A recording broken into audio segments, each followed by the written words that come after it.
हम आप वह सब कुछ प्राप्त करने जा रहे हैं प्रभु से, जिसकी कल्पना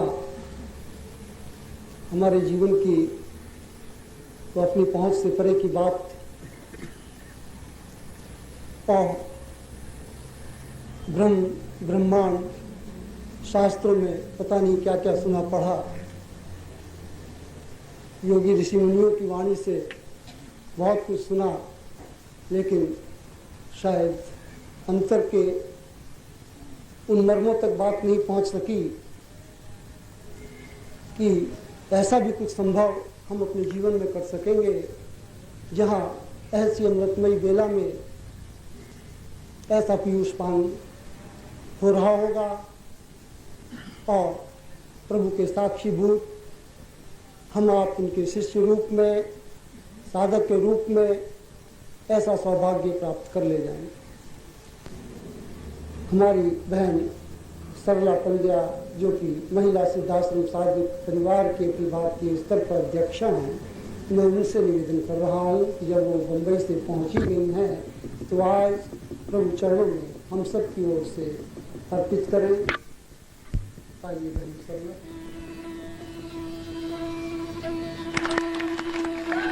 बोलिए परम पूज्य गुरुदेव की। और इसके साथ ही वह मंत्र तंत्र पत्रिका प्रकाशन जो आपके घर द्वार तक पहुंच रहा है, अब केवल पत्रिका के रूप में ही वह आपके द्वार तक नहीं पहुंचेगा, अब प्रभु का वह विराट स्वरूप सूक्ष्म रूप में आपके द्वार तक भी पहुंचेगा। यह ज्ञान का गुरु रूप पूज्य गुरुदेव का भी आपके द्वार तक पहुंचेगा, जिसकी जानकारी आप सबको अक्टूबर के अंक से मिलेगी। और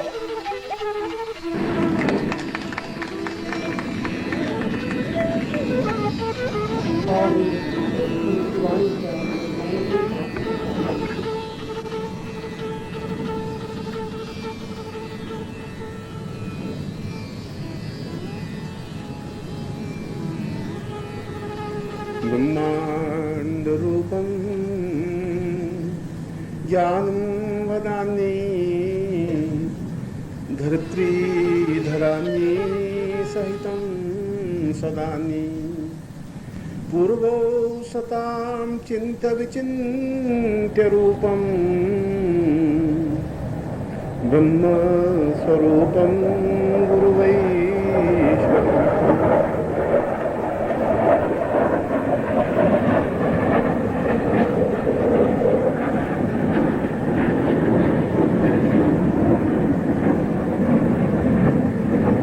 आज का प्रवचन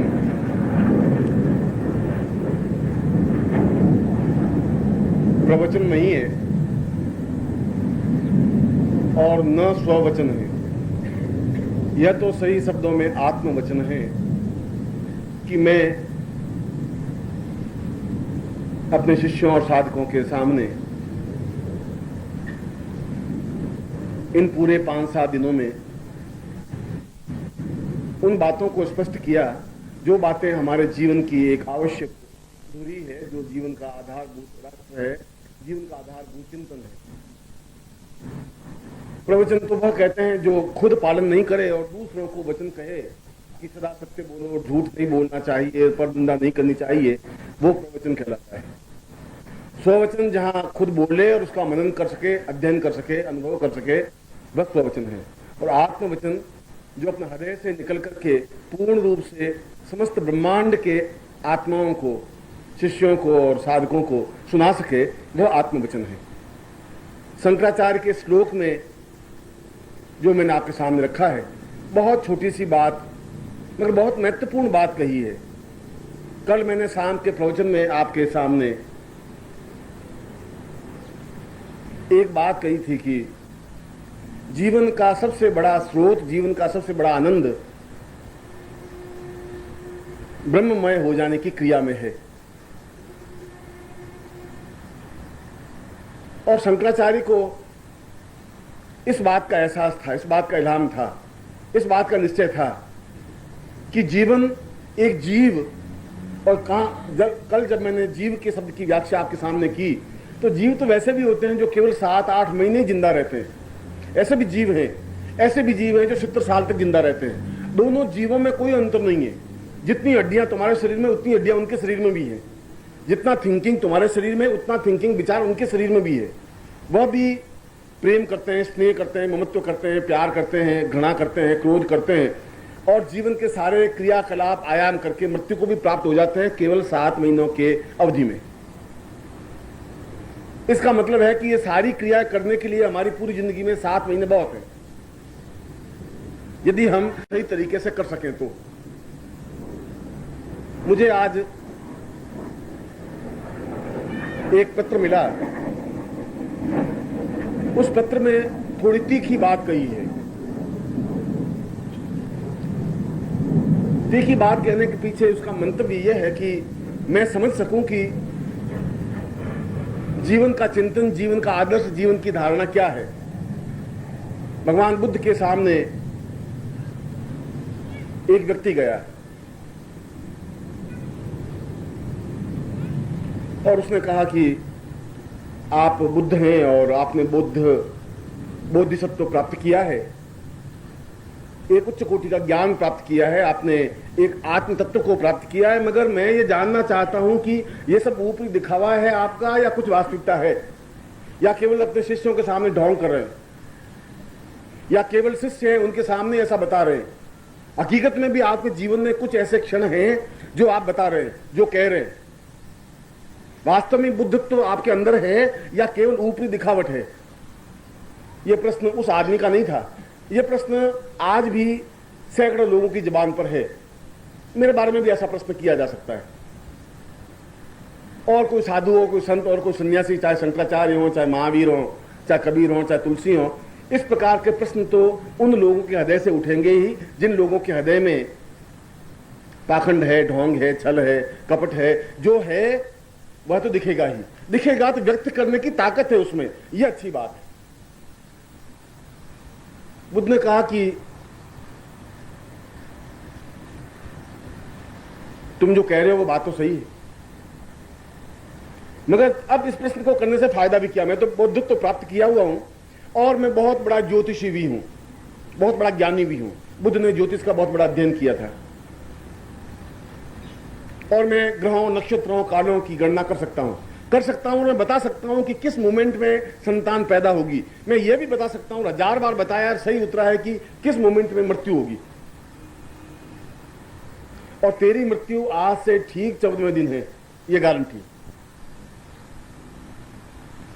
तुम बच नहीं सकता, क्योंकि मैंने तेरी गणना की है, तेरी हाथ की लकीरें देखी है, तेरी भाग्य की लिपि को पढ़ा है। आज से ठीक 14वें दिन को 2 बजे तेरी मृत्यु है। अब तेरा प्रश्न करना है मेरे बारे में कि मैं पाखंडी हूं, ढोंगी हूं, जो भी हूं, वो प्रश्न करना है तो मैं तो उत्तर दूं, और तू जैसा चाहे, मगर मुझे उत्तर देने में तो करीब 24 घंटे तो लगेंगे समझाने में।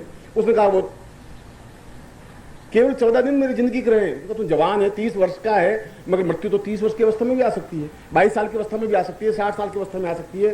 तेरी मृत्यु 14वें दिन श्योर है, निश्चित है, गारंटी है।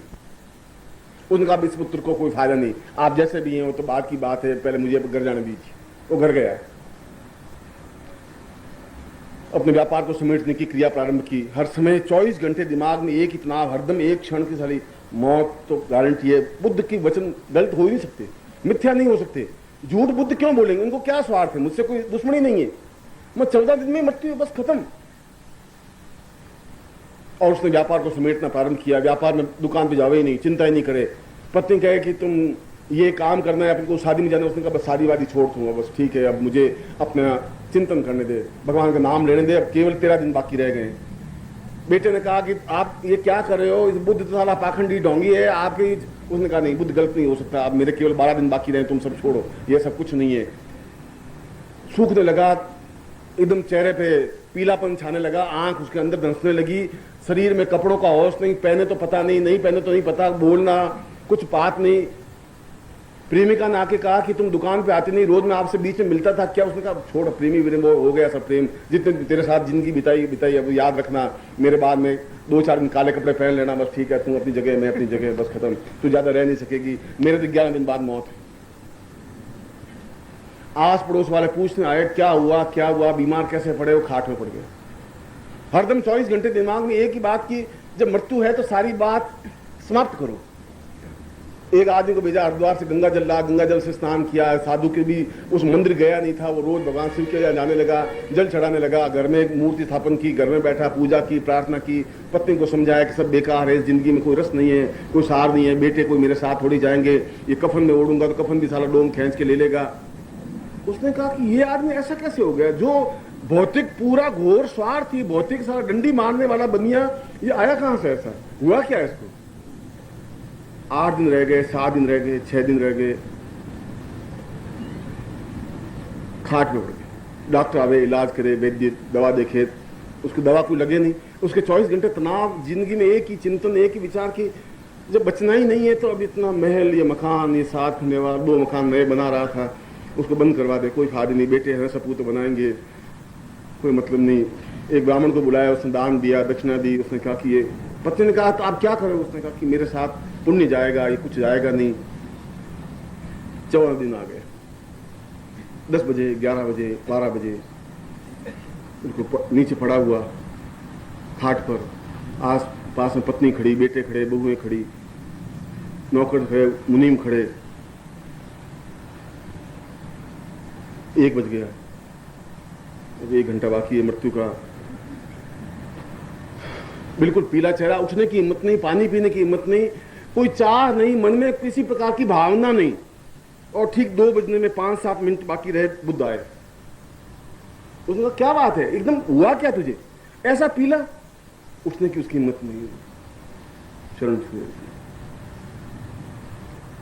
उसने कहा कि तूने मुझे प्रश्न पूछा था कि मैं पाखंडी हूं या नहीं हूं। उनका महाराज अब उस प्रश्न से, उसने कहा नहीं, मुझे तो एक बात बता कि इन 14 दिनों में तेरे मन में कभी पाप करने की इच्छा आई, कभी स्वार्थ बनने की इच्छा आई, किसी को चक्कू मारने की इच्छा हुई, कभी घृणा करने की इच्छा हुई, कभी किसी लड़की को भगाने की तेरे मन में? उसने कहा महाराज 14 दिन मृत्यु, लड़की को भगा कर अब मैं क्या करूंगा?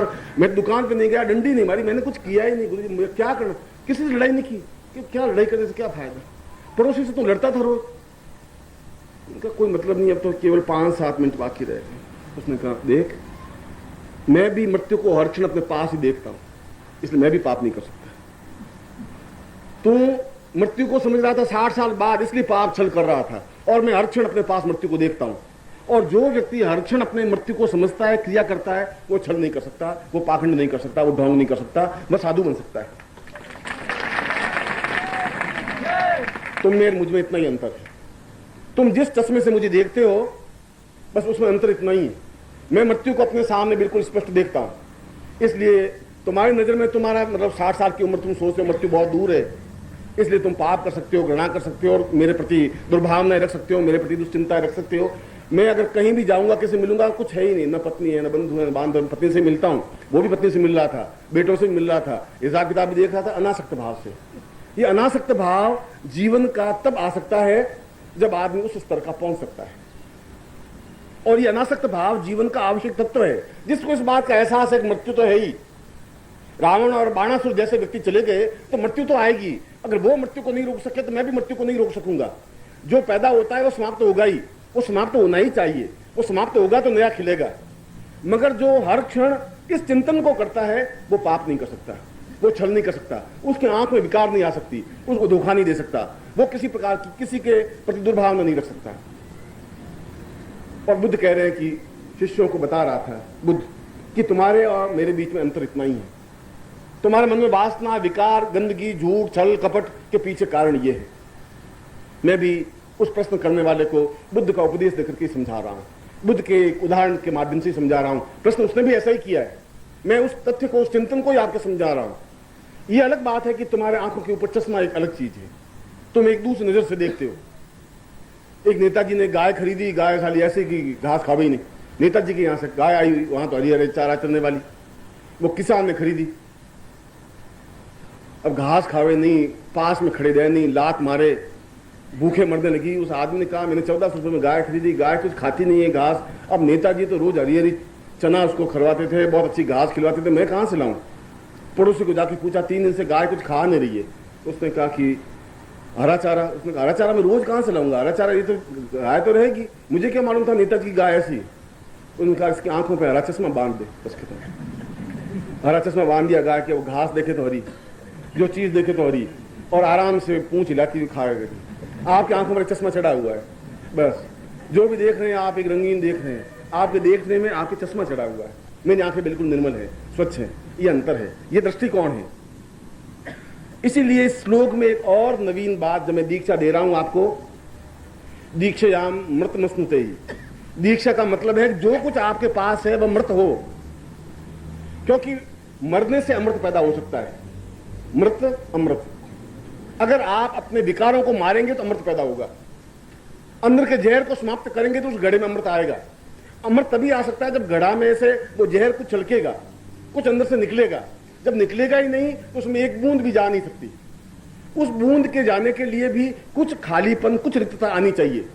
अगर कुछ खाली है ही नहीं आपके घट में, क्यों गधे को घट कहा गया है, अगर उसमें खालीपन नहीं है, और मैंने आज 5 दिन के प्रवचन में एक ही बात कही कि तुम अपने हृदय को खाली करके मेरे सामने रखिए, मैं उसमें जो कुछ भरूंगा मैं भरूंगा, मगर तुमने जो कुछ भरा है उसमें ज्यादा अच्छा भरूंगा। मृतमस्तुते ही, यह जो कुछ समाप्त हो, यह समाप्त हो तो मैं भर सकता हूं, और मैं भर सकता हूं गारंटी के साथ। उससे तुम्हें जिंदगी में एक अनासक्त भाव आ सकेगा, एक आनंद की अनुभूति हो सकेगी, एक तृप्ति हो सकेगी। और इसीलिए शंकराचार्य ने इस श्लोक में जब उन्होंने ये पंक्ति कही तो शंकराचार्य के मानस में कुछ बिंब चिंतन स्पष्ट नहीं था।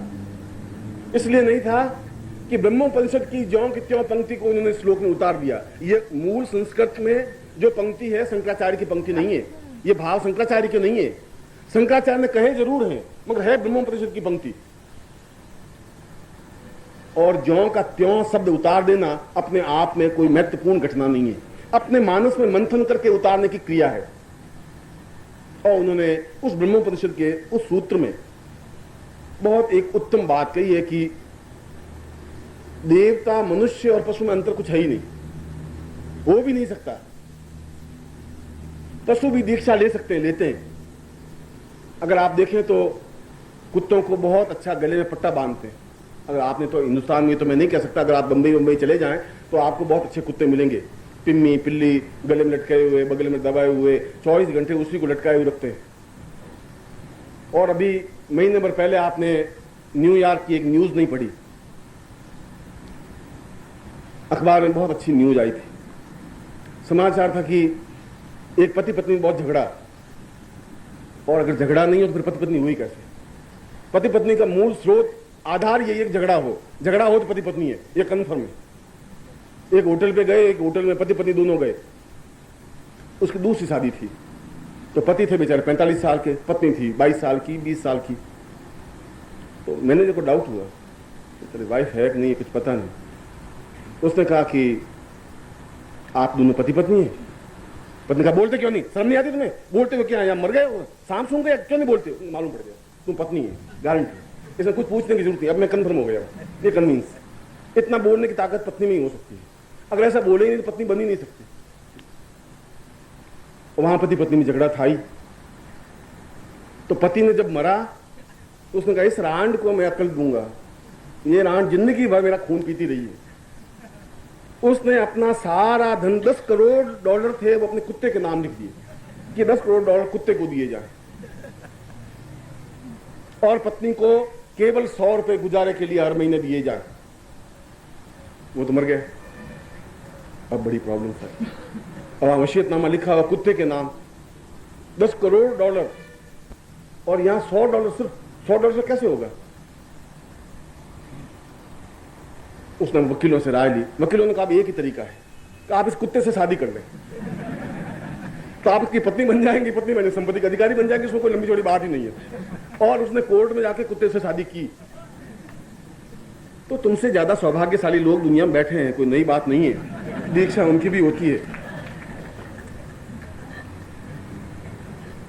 जीवन के उसमें एक बात कही गई, उस ब्रह्मोपनिषद में यह कहा गया कि पशु उसको कहते हैं जो शरीर से तृप्ति अनुभव कर लेते हैं, जो शरीर से काम वासना के अनुभव कर लेते हैं, तृप्ति, भोजन की तृप्ति केवल शरीर से कर लेते हैं, वे पशु हैं। मनुष्य जहां मन से तृप्ति अनुभव करते हैं उसको मनुष्य कहते हैं। ये अंतर, मूलभूत अंतर ये है। पशु को अगर खाना खिला दें अच्छा तो तृप्ति अनुभव कर लेगा। यदि एक भर्तृ ने कहा है कि कृष काण खंज श्रवण रहिता पुच्छ विकलो मही पूय क्लिन्न क्रमिकु सतेरावर्तनु क्षुधा क्षामो जीर्ण पीठ रज कपाल अर्पित गलह सुति मन वेति स्वाम हतमपि च हन्ते मदन। कुत्ता कितना, और पशु और कुत्ते में कुछ डिफरेंस नहीं है। वो भर्तृ कह रहा है कि काणा है, कृष है, खंज खाज है, उसके बाद भी वो उस कुत्ते के पीछे भागता रहता है, जिंदगी भर एक ही चिंतन है। इससे ज्यादा मनुष्यों की गति में अंतर कितना है? अंतर इतना ही है कि वे थोड़े छुप करके करते हैं, ये बिल्कुल पीछे पीछे भागता है, कोई अंतर नहीं। और जो केवल ऐसा अपने शरीर के माध्यम से तृप्ति अनुभव करने वाले लोग होते हैं, वे केवल पशु होते हैं। मनुष्य वो होते हैं जो मन के माध्यम से तृप्ति अनुभव करते हैं, चिंतन करते हैं, काव्य को समझते हैं, काव्य की परिभाषा को देखते हैं। अकेले होते हैं तो कालिदास की कोई पंक्ति गुनगुनाते हैं, कोई भवभूति की कोई श्लोक गुनगुनाते हैं, कोई दूसरे श्लोक को माध्यम से अपने जीवन को एक एहसास करते हैं। मन को संतुष्टि जो प्रदान कर सकते हैं, मगर मन को संतुष्टि वही तो प्रदान कर सकते हैं जिनका मन पर नियंत्रण हो। और देवता वो होते हैं जो आत्मा तक अनुभूति कर सकते हैं, आत्मा के तक पकड़ है जिनकी। ये तीन अंतर है, शरीर, मन और आत्मा। जो शरीर तक शांत है, शरीर की भूख तक ही शांत में पशु है। और वह चाहे दो हाथ पैर का हो, चाहे अच्छा हो, चाहे चंदन का हो, चाहे सुंदर शरीर हो, चाहे अच्छे बाल हो, वह केवल पशु है। हम उसको मनुष्य कहते हैं, वो एक अलग बात है। यदि कुत्तों की जमात को अगर पूछें कि भाई ये कौन बैठे हैं, तो उसने कहा कि हमसे गए गुजरे लोग बैठे हैं। हम तो फिर भी जो कुछ करते हैं ओपन करते हैं, खुले करते हैं। ये तो हमसे भी गए बीते हैं, घटिया हैं, वो आप पे हंसते हैं। इसलिए मन के ऊपर अपने आप को नियंत्रण करने की क्रिया मनुष्य कर सकता है। आत्माएं और आत्मा के माध्यम से जो अनुभूतियां प्राप्त करता है, वह देवताओं के मान से अनुभूतियां आ सकती हैं। इसलिए कल जो मैं बता रहा था कि हमें देवताओं की आराधना क्यों जरूरी है, क्यों जगदम्बा की आराधना जरूरी है, क्यों 10 महाविद्याओं की आराधना जरूरी है, क्योंकि उसके माध्यम से हम आत्मा को जागृत कर सकते हैं। मनुष्य के हाथ में आत्मा को जागृत करना नहीं है। मन तो जागृत गुरु के माध्यम से हो सकता है। मन तो आपके गुरु आपके मन को जागृत कर सकते हैं, सहस्त्र जागृत कर सकते हैं, सहस्रार जागृत कर सकते हैं, कुंडलिनी जागृत कर सकते हैं। मगर आत्मा तक पहुंचने की क्रिया जब आपको मनुष्य बनावे और मनुष्य बना करके आगे बढ़ने की क्रिया दे, तब आत्मा की जागृति होती है। जब आत्मा की जागृति होती है तो उस आत्मा में वह उच्च कोटि की आत्मा, जिनको देवताओं की आत्मा कहा गया है, वह स्थापित हो सकती है। इसलिए व्यक्ति को जहां पशु है वह मनुष्य बनने की क्रिया करे, मन पर नियंत्रण गुरु के द्वारा प्राप्त करे। तुम्हारे मन पर नियंत्रण नहीं है, तुम्हारे हाथ में नहीं है। मन तो अत्यधिक चंचल है, गतिशील है, एक एक क्षण में मन बदलता है। आज मैं कुछ कहूं, घंटे भर बाद फिर आपका मन बदल जाएगा। इसलिए जीवन का एक मूल सत्य दीक्षा कहा गया है। इसलिए कहा गया है कि दीक्षा के माध्यम से ही हम अपने मन पर और दीक्षा के माध्यम से आत्मा पर, मगर मन पर नियंत्रण तो दीक्षा के माध्यम से हो जाएगा। आत्मा को पकड़ने के लिए, आत्मा तक पहुंचने के लिए पूर्ण कायाकल्प का होना आवश्यक है। कायाकल्प, काया का मतलब शरीर नहीं, शरीर के प्रत्येक अणु, परमाणु और क्रियाएं, समस्त चैतन्य। और यदि आप देखें तो प्रत्येक व्यक्ति का शरीर अलग अलग है। आपके शरीर, इसके शरीर में बहुत अंतर है। पूरे 4 अरब लोग पूरे संसार में हैं। किसी 2 व्यक्तियों के अंगूठे के निशान एक जैसे नहीं मिलते, सबके निशान अलग अलग है। प्रभु ने सबकी संरचना अलग की है। यही नहीं, कब्रों में से निकाल के 100 साल के कब्रों में से निकाल के उन अंगूठों के देखें तो उनके निशान भी आपके निशानों से अलग है। किसी भी 2 व्यक्ति के निशान एक जैसे नहीं मिल सकते, कोई भी 2 व्यक्ति एक जैसे नहीं हो सकते। और साइंटिस्ट तो यहां तक पहुंचे हैं, यहां तक गए कि किसी व्यक्ति का खून दूसरे व्यक्ति खून से मिल ही नहीं सकता। ग्रुप तो अलग है, ब्लड ग्रुप ए और बी और सी और डी हो सकता है, पर एक ग्रुप के भी 1000 टुकड़े हैं, 1000 हिस्से हैं। एक जैसा खून, एक जैसी नाक, एक जैसी आंखें, एक जैसा चेहरा, एक जैसे विचार है ही नहीं। मगर मन सबका एक जैसा है। मन सबका एक जैसा भागता है, एक जैसी क्रिया करता है, एक जैसा विचार ही करता है। उस पर नियंत्रण दीक्षा के माध्यम से हो सकता है। और दीक्षा के माध्यम से नियंत्रण प्राप्त करने के बाद उसकी अगली स्टेज अगली क्रिया आत्मा को उसके हाथ में सौंप देने की क्रिया है। देखिए, दोनों में अलग बात कह रहा हूं। मन पर नियंत्रण प्राप्त करना जरूरी है गुरु के शब्दों के माध्यम से, मंत्रों के माध्यम से, क्योंकि मंत्राधीनास देवता, सारे देवता, सारे मन के क्रियाकलाप मंत्र के माध्यम से ही नियंत्रित हो सकते हैं। अगर वो मंत्र सही है, अगर उच्चारण सही है, अगर चिंतन सही है, यदि मैं आपके शरीर को भेद करके अंदर पहुंचने की क्रिया जानता हूं, अगर अभिमन्यु को ज्ञात है कि इस चक्रव्यूह में कैसे घुसा जा सकता है, वह ज्ञात तो सहदेव को नहीं था, वह ज्ञात तो भीम को नहीं था, नकुल को नहीं था, और किसी को था भी नहीं। जिसको ज्ञात है वही तो घुस सकता है, और जो घुस सकता है वह गुरु है। इसलिए मैंने इन 3-4 दिनों में आपको ये समझाने की कोशिश की कि आपका जीवन अपने आप में एक मूल्यवान जीवन है। ये जो आदमी दीक्षा क्रम रखा है, ये ब्रह्म दीक्षा या ब्रह्मांड दीक्षा जो रखा है, इस ब्रह्मांड दीक्षा का मतलब ये नहीं कि मैं आपको दीक्षा दी समाप्त हो गए। इस ब्रह्मांड दीक्षा का प्रारंभ जहां मैं आज कर रहा हूं, समापन कल होगा आपका। दोनों क्रियाएं, पूर्वार्ध उत्तरार्ध। आज पूर्वार्ध क्रिया आपके सामने कर रहा हूं, कल उत्तरार्ध क्रिया समापन होगी, जहां पूर्ण कायाकल्प हो सकेगा, जहां पूरे शरीर का रक्त, पूरे शरीर की चेतना, पूरे शरीर के अणु परमाणु सारे आत्मा में विलीन हो सकेंगे। जहां आत्मा में विलीन हो सकेंगे, क्योंकि आत्मा तो अपने आप में समस्त तत्वों को निचोड़ है, आपके जीवन का सारा सारभूत तथ्य है। अपने आप में बहुत कठिन ब्रह्मांड दीक्षा है, इतनी आसान नहीं है। शरीर से चलकर के आत्मा तक पहुंचने की क्रिया है, पशु से चलकर के देवताओं तक पहुंचने की क्रिया है, देवता बन जाने की क्रिया है, अपने आप में देवत्व स्थापन करने की क्रिया है। इतना कि फिर इस संसार में आप चाहे कुछ भी करें, कृष्ण बन जाए तब भी योगीश्वर कहला सकते हैं। जब द्रौपदी को पूछा गया कि कृष्ण तो योगीश्वर, उसने कहा योगी और कृष्ण, इतनी गोपियों के साथ रास रचाने वाला और इतना स्त्रियों शादी करने वाला, फिर योगी कैसे बना? फिर योगी जहां आत्मा की पकड़ जहां है, जहां बुद्ध के उस शब्द को आपके सामने है कि चदन के बाद ही मृत्यु है,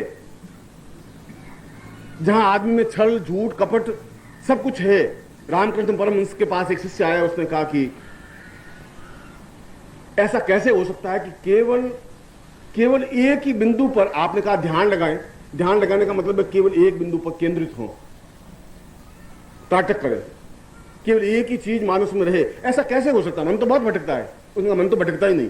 2 मिनट में मन को तो नियंत्रण किया जा सकता है, ये तुमको मैं करके दिखा दूं। उनका महाराज जिंदगी भर कोशिश तो यही की, आप मुझे केवल एक ही बिंदु पर ध्यान करने की क्रिया सिखा दीजिए, क्योंकि मैं जो ही सोचता हूं तो ही कई प्रकार के विचार मानस में उठ जाते हैं, और हमारा मन उन विचारों को ज्यादा पकड़ता है जो हम नहीं करना चाहते, क्योंकि मन दौड़ता है। मन जो ही मैंने तुम्हें देखा, फिर तुम्हारे पिताजी का याद आ गया, पिताजी की याद आ गया, फिर मुझे मालूम पड़ा पिताजी मुझे कैसे मिले थे, फिर मुझे गाड़ी दी थी, अच्छा ये उसका लड़का है। मन 4 जगह भटक करके मेरे पास आ गया 1 सेकंड में।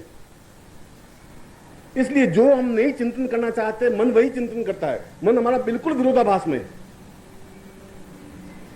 एक व्यक्ति महावीर स्वामी के पास में गया, उसने कहा कि मैं पूर्ण रूप से ध्यानस्थ होना चाहता हूं।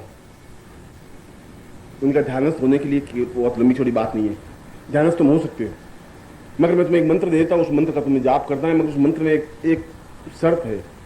उनका आप शर्त कुछ भी दीजिए, मेरे ध्यान में उतरने की क्रिया करनी है। उसने कहा कि ये मंत्र मैं तुम्हें दे रहा हूं, इस मंत्र को तुम जपो।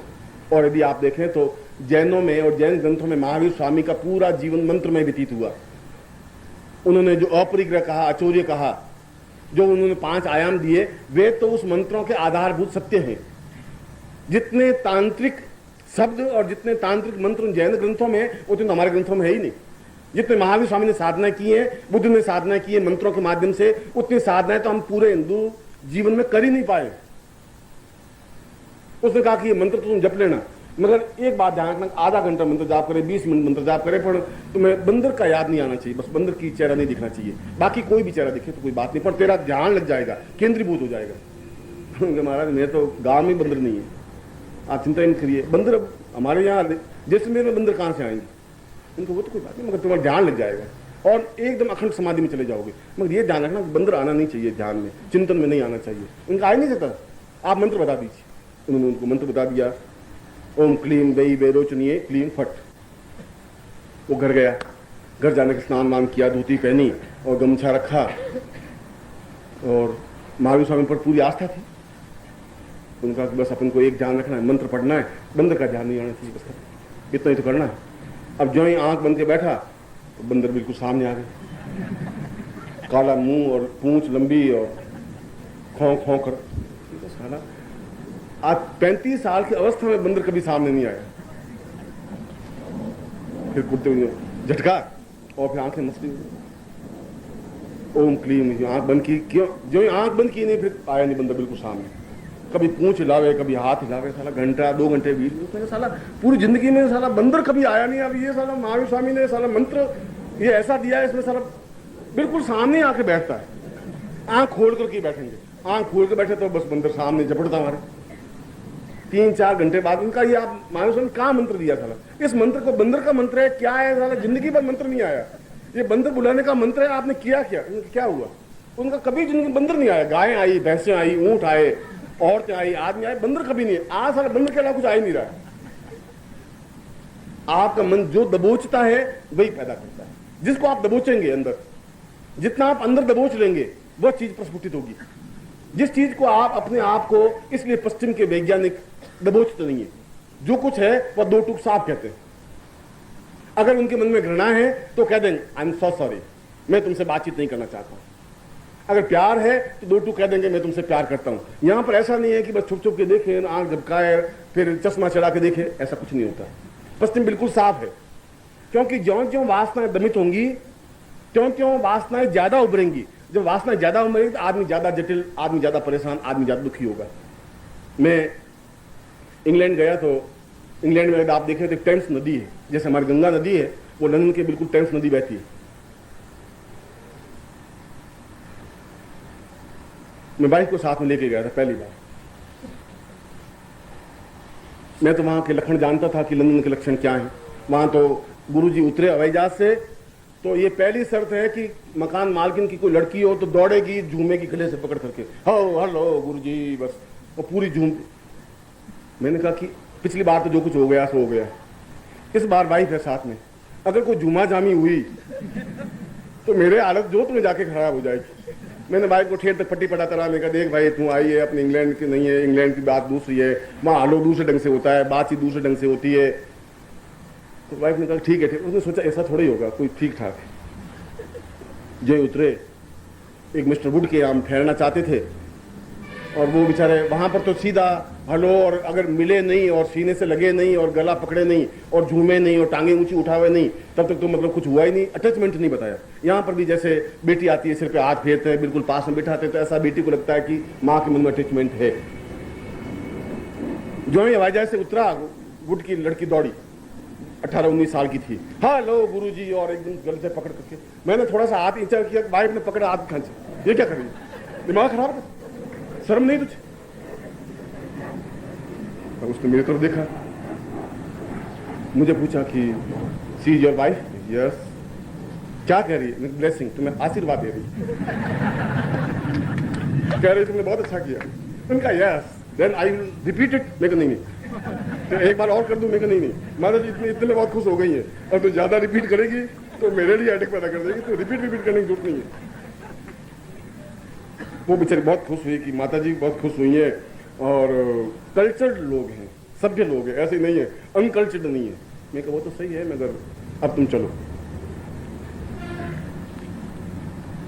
मार्ग में ठेठते माता जी गुनगुनाती रही कि आप पिछली बार अकेले आए थे तो क्या क्या किया आपने और क्या क्या होता रहा है। उनका मैं अब क्या कर सकता हूँ, मैं तो इनको कोई अवैधा से टेलीफोन तो किया नहीं था कि तुम आओ और झूमा जामी करो। अब यहाँ पर तो आगे तुम घर जाओगे तो इसकी माँ भी झूमेगी, फिर दादी भी झूमेगी, फिर नानी भी झूमेगी, जो भी आएगा वो तेरे गले भी झूमेगा, मेरे गले में भी झूमेगा, उसको झूमना है उनको। तो बुड़बड़ाती रही, ऐसी रांडे होती हैं, इंग्लैंड साला क्या है, इनको सालों को शर्म नहीं है, कोई तमीज नहीं है, कोई शऊर नहीं है। वो मुझे पूछती रही कि सी बात सही। मैं कहा वो तारीफ कर रही है कि you are so beautiful and so. वो बेचारी बहुत अंदर के अंदर पुलकित होती रही कि माता जी बहुत भली है। लेकिन माता जी तो बहुत भली है, जो आशीर्वाद दे रही है वो अगर हिंदी में बताऊंगा तो बहुत मुश्किल हो जाएगी, अंग्रेजी में समझती रहे। शाम को एक मेरे शिष्य थे मिस्टर पीटर, मुझे तो मालूम था, उस दिन तो हम उस जुमा जामी में चलते गए। दूसरे दिन मैंने पीटर को कहा, मैंने कहा तुम भाई ऐसा कर कि चलो थोड़ा टेम्स में घूम के आ जाते हैं, हम बोर हो गए, दिन भर बैठे बैठे लोगों से मिलते मिलते बहुत परेशान हो गए।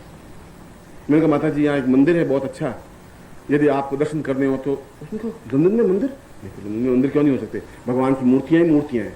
आप देखोगे तो वहां पर तो कभी कभी कोई कोई मंदिर दिखाई देता है, यहाँ पर तो 1000 मंदिर हैं। उनका अरे पीटर कोई मंदिर है, अब पीटर बेचा सोचे मंदिर, यहाँ तो चर्च होते हैं, गिरजाघर होते हैं, मंदिर। उसने मेरी तरफ देखा, वो टेम्स नदी किनारे मंदिर नहीं है गधा। माता जी पूछते जवाब क्यों नहीं देता, तुम चलो। उनका माता जी अब गुरु जी को मालूम है तो होंगे जरूर कोई मंदिर होगा। माता जी बैठी, मैं बैठा, वहां पर शाम को किनारे दिया। आप कभी उधर गए हो इंग्लैंड कभी भूल चूके से, तो शाम को 5 बजे के बाद 95% बिल्कुल नंगे ही लोग घूमते हैं, बिल्कुल 100%। महावीर स्वामी एक नहीं, यहाँ तो एक ही पैदा हुए बेचारे, वहां पर तो जितने पैदा हुए महावीर स्वामी, बिल्कुल पुरुष और स्त्रियां कच्छा पहने हुए 2-2 उंगली के और घूम रहे, और नदी में डुबकी लगावे, फिर कूदे, फिर नदी में डुबकी लगावे, फिर धूप में पड़े पड़े सन बाथ ले, फिर जल बाथ ले, फिर वापिस सूर्य की किरणें ले, और शरीर को बिल्कुल पीला बनाने की उसे ललाई ले करके कोशिश करें। माता जी मेरे साथ में साड़ी पहनी हुई, बिंदी लगाई हुई, आगे आगे मैं, पीछे पीछे माता जी। टेम्स नदी के किनारे पहुंचे तो देखा तो जो बिल्कुल कच्छा भी उनका 2-2 उंगल का, 2.5 उंगल का, बस कपड़ा तो पहने ही नहीं, और माता जी ने आंखें बंद की। और मैंने कहा ऐसा सड़क पे कैसे चलोगे, आंखें बंद, इधर मैंने कहा तुम देखो, इधर देखो, इधर भी महावीर स्वामी। अरे ये साले ऐसे तुम कहाँ लाए, मैं आगे मंदिर है, ये सब मंदिर है, अब आगे चलो आप, मैं तुम्हें दिखा रहा हूँ लंदन क्या चीज है, अब आई गई तो जिंदगी में देख ही लो, आपको मजा आता है। और इसमें मजा क्या, हमने टाइम नदी देखने के लिए आए, इसमें क्या मतलब, ठीक है तुम आंखें बंद करके कहां तक चलोगी, या मेरी उंगली पकड़ लो। वहां जाके बेंचें हैं, और बेंचों पर कोई आदमी बैठ सकता है। और लंदन का कल्चर ये है, उस टेम्स नदी का कल्चर ये है, जैसे यदि आप हरिद्वार के घाट पे पहुंच जाएं तो वहां का कल्चर ये है कि आधे सेकंड में कोई न कोई पंडा आपका हाथ पकड़ ही लेगा, गारंटी। जजमान तेरे बाप मर गया, कैसे आए, क्या भाई मरा तो नहीं, कब मरने वाला है। वो कल्चर वहां का ऐसा ही, हरिद्वार का कल्चर वैसा ही है, टेम्स नदी का कल्चर भी वैसा ही है। यदि आप कोई पुरुष और स्त्री दोनों बैठे हैं तो कोई भी आपको छेड़ेगा नहीं, कोई पूछेगा नहीं, कुछ भी बात नहीं पूछेगा। मगर यदि कोई केवल अकेला पुरुष बैठा है तो एक लड़की आएगी, hello you are so alone, loneliness, why are you sitting here, please come. या कोई स्त्री बैठी होगी तो कोई पुरुष आएगा ही आएगा, उसको कहेगा भाई कोई अकेलापन महसूस क्यों करे। मैं तो लंदन की सभ्यता को थोड़ा बहुत जान, उससे पहले 2-3 बार जा चुका था। तो माता जी हम दोनों बेंच पे बैठ गए, तो मैं थोड़ा थोड़ा लेफ्ट में सरकता गया, 8 फुट की बेंच थी। मैंने कहा पास में बैठेंगे तो कोई आएगा ही नहीं, थोड़ा थोड़ा अलग हट जाएंगे तो अपने आप कोई इनको आएगा ही आएगा। फिर 1 इंच सरका, फिर 2 इंच सरका, फिर 3 इंच सरका। माता जी क्या कर रहे हो, मैंने कहा कुछ नहीं, कोई बात नहीं, तुम बैठो देखो। उनका आप यहाँ क्या देख रहे हैं, मंदिर कह रहे थे। मैं कहा मंदिर तो अभी 2 मिनट बाद मंदिर को इनको आ ही जाएगा, चिंता मत करो, यहाँ मंदिर ही मंदिर है। मैं ठेठ उस किनारे जाके बेंच में बैठ गया, जितने के पुरुष आए, वो जर्जर था, वो कच्छा और बिल्कुल नंगे बदन, और उन्हें सोचा कि कोई लेडी अकेली बैठी। पहले मेरी तरफ देखा, मैंने मुंह इधर कर दिया, hello hello beautiful charming, are you so alone, और हाथ आगे हिलाया। माँ जी मेरी तरफ देखा, मैं तो उधर देख रहा। उनका देखते ये क्या साला गधा कौन है, ये क्या कह रहा है। मैंने कहा ये कह रहा है कि चलो स्नान करने के लिए, हाथ में हाथ पकड़ के तुम्हें भी डुबकी लगवाना चाहता है, खुद भी डुबकी लगाना चाहता है। उसने कहा मैं चप्पल मारूंगी साले के, हाथ में चप्पल लिया। उसने कहा हु आर यू, मैं she is my wife and I am see, oh I am so sorry, what is she saying, वो क्या कह रही है। मेरे को तुम्हारी बहुत प्रशंसा कर रही है, बहुत तारीफ, 2 मिनट और रुक गए तो पूरी प्रशंसा हो जाएगी तुम। मैं कह रहा था कि वहां पर वासनाओं को दबाया नहीं जाता, जो कुछ है ओपन है, क्लियर है। हमारे यहाँ पर ये सब कुछ होता है, हम गंगा जी में जाते हैं, हम ये सब कुछ करते हैं आंख बंद करके, धीमे धीमे आंख से, बस डिफरेंस इतना ही। वो क्लियर कहेंगे, हम कह नहीं पाते, मगर हमारी मन की भावनाओं को हम दबा नहीं पाते। और मन की भावनाएं तब दब सकती हैं जब हम क्रियमाण बने, जब हम दीक्षया बने, तब अंदर का अभी तक जो तुम्हारा है वह मृत मसनूत है, वह मरे। अभी तक तुम्हारे मन में जो विकार है वो समाप्त हो, वह समाप्त होंगे तब तुम आत्मा तक पहुंच सकोगे। और इसीलिए 24 घंटे आज से लगा के कल दोपहर तक, जब मैं वापिस इसका अगला चरण पूरा करूंगा, अगला चरण पूरा होगा आपका पूर्ण सारे शरीर का प्राण प्रतिष्ठा, अगला चरण पूरा होगा कायाकल्प का प्रयोग, जो कि कल का एक महत्वपूर्ण प्रयोग है, और दीक्षा जो आपके जीवन का एक अत्यंत और अद्भुत और आश्चर्यजनक प्रयोग है, जो प्रयोग मैं आपके सामने करवा रहा हूं। जिससे कि आप पूर्ण रूप से दीक्षा प्राप्त कर सकें और गुरु के ज्ञान को, गुरु के चिंतन को और स्वयं गुरु को पूर्ण रूप से, उनके गुरुत्व को अपने हृदय में पूर्ण रूप से स्थापित कर सके। अपने अंदर जो कमल दल है उसके ऊपर गुरु को बिठा सकें, उनको आप देख सकें, उनका आप चिंतन कर सकें, उनका आप विचार कर सकें। और जब भी कहीं कोई संदेह, कोई शक, कोई गुंजाइश, कहीं भ्रांति आए तो आपके अंदर का ज्ञान आपको समझा सके। यह बहुत कठिन क्रिया है गुरु के लिए। यह शिष्य के लिए बहुत आसान क्रिया है कि वो अपने आप को, पात्र को खाली कर दे, अपने आप को पूर्ण रूप से खाली करके सामने खड़ा हो जाए, झोली फैला दे। मेरे पास कुछ है नहीं, मैं सब कुछ प्राप्त करने का अभिलाषी हूं, मैं तो केवल पशु हूं जो कि देह पर ही आश्रित हूं, देह के अलावा कोई मुझे ज्ञान नहीं है। देह को अच्छे कपड़े पहनाना, देह के ऊपर साबुन लगाना और देह के ऊपर इत्र लगाना ही मुझे आता है। मन को पकड़ने की मुझे क्रिया नहीं आती है और मैं आपको मन तक पहुंचाने की क्रिया कर रहा हूं। पशुत्व से मनुष्यत्व की ओर बढ़ा रहा हूं और 24 घंटों में उस मनुष्यत्व से देवत्व की ओर बढ़ाने की क्रिया, जिससे कि इस नवरात्रि के पूरे पर्व में आप उस जगदम्बा को पूर्ण रूप से स्थापित कर सके। आत्मा के आह्वान के माध्यम से, आत्माओं को बुलाते हुए, आत्मा के माध्यम से, अपना आत्मा के चिंतन के माध्यम से, आत्मा की क्रिया के माध्यम से। इसलिए यह दिन और कल का दिन आपके जीवन का एक टर्निंग पॉइंट है, एक चेंज पॉइंट है, एक ऐसा पॉइंट है जहां समझ सके। और नहीं समझ सके तो गंगा के किनारे जाने के बाद भी आदमी प्यासा ही रह जाता है, मानसरोवर के पास जाने के बाद भी आदमी अतृप्त ही रह जाता है। रह सकता है यदि आपके मन में क्षुद्रता है, यदि आपका कलश छलका हुआ नहीं है, यदि आपका घट खाली नहीं है, तो मैं ऊपर और एक बूंद भी डाल नहीं सकता। बिल्कुल एक घड़ा बिल्कुल पूरा भरा हुआ है, अब उसमें एक भी बूंद डालेंगे तो छलक जाएगी। खाली करने की क्रिया तो आप में है। और खाली का मतलब है कि हम बिल्कुल अपने अहंकार को बिल्कुल छोड़ करके, अपने अंदर किसी प्रकार का विकार नहीं लाते हुए हम सामने खड़े हो जाएं। दीक्षा का तात्पर्य दूर आप लें तब जब आप अपने मन में किसी प्रकार की भावना रखें नहीं, किसी प्रकार का विचार नहीं रखें, किसी प्रकार का चिंतन नहीं रखें। दें और ले। मैं देने की क्रिया जानता हूं और जिंदगी में अगर दिया है तो आप लेने की क्रिया जाने। वह लेने की क्रिया अपने आप में पूर्ण मन पर नियंत्रण प्राप्त करने की क्रिया है, जो कि एक दीक्षा है, यह गुरु दीक्षा है, यह ब्रह्मांड दीक्षा है। और कल कायाकल्प दीक्षा है।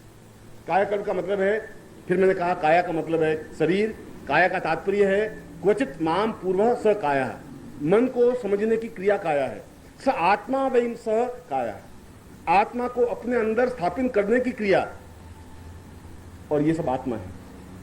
अगर चाहे बगलामुखी हो चाहे छिन्नमस्ता हो, ये आत्मा है, ये मन है और ये देह एक पशुत्व है। इन तीनों के बीच में कड़ी जोड़ने की क्रिया है।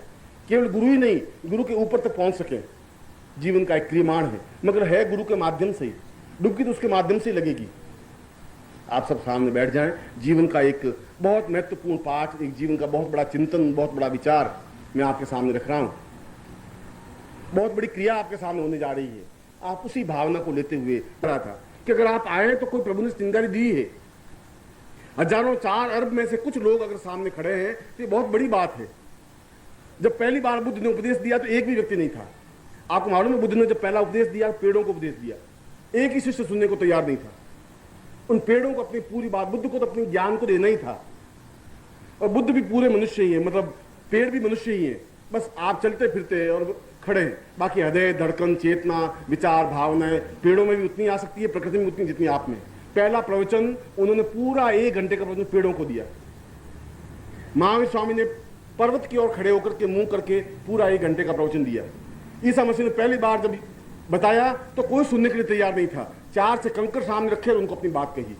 मेरा तो सौभाग्य, उन लोगों से ज्यादा सौभाग्य है कि मेरे सामने अगर थोड़े ही सही हैं जो ये प्राप्त करने के अभिलाषी हैं, आकांक्षी हैं। ये बहुत बड़ी बात है। अगर इतने दीपक, अगर इतनी रोशनियां, इतने सूर्य अगर एक साथ उग जाएंगे तो बहुत बड़ी घटना हो जाएगी, एक युगांतरकारी घटना हो जाएगी। और मैं आपको केवल दीपक नहीं रखना चाहता, सूर्य बनाना चाहता हूं। ये क्रिया उसी बात की अपना है।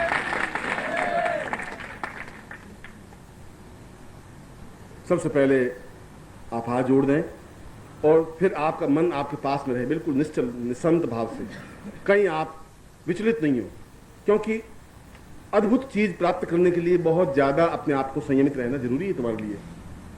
श्रीमन्महागणाधिपतेन्मा लक्ष्मीनारायणाभ्यान्मा उमा महेश्वराभ्यान्मा सचि पुरंदराभ्यान्मा मातृपितृचरणकमलेभ्यो नमः इष्ट देवताभ्यो नमः कुल देवताभ्यो नमः ग्राम देवताभ्यो नमः स्थान देवताभ्यो नमः वास्तुदेवताभ्यो नमः वाणी हिरण्यगर्भाभ्यां नमः सचि पुरंदराभ्यां नमः सर्वेभ्यो देवेभ्यो नमः सर्वेभ्यो ब्राह्मणेभ्यो नमः सर्वेभ्यो ऋषिभ्यो नमः तत्रादु गणपतिं प्रार्थयेत सुमुखस्य ग्रन्थश्च कपिलो गुजकर्णकः लंबोदरस्य विक्तो विघ्नासो विनायकः धूम्रकेतुगणाध्यक्षो भालचन्द्रो उजानः द्वादशैतान्नामानि यः पठेत् शृणुयाद्वे विद्यारम्भे विवाहे च प्रवेशे निर्गमे तथा संग्रामे संकटे चैव विघ्नस्तस्य जायते शुक्लाम्बरधरं देवं श्रीवर्णं चतुर्भुजं प्रसन्नवदनं ध्याये सर्वविघ्नोपशान्तये लाभस्तेषां जयस्तेषां कुतस्तेषां पराजय येषां निवृश्यामो देस्तोऽपि जनार्दन अभीप्सितार्थ सिद्ध्यर्थं पूजितोऽयं सुरासुरैः सर्वविघ्न हरस्तस्मै गणाधिपते नमः सर्वमङ्गलमाङ्गल्ये शिवे सर्वार्थसाधिके शरण्ये त्र्यम्बके गौरी नारायणे नमोस्तुते सर्वदां सर्वकार्येषु नास्तेषां मङ्गलं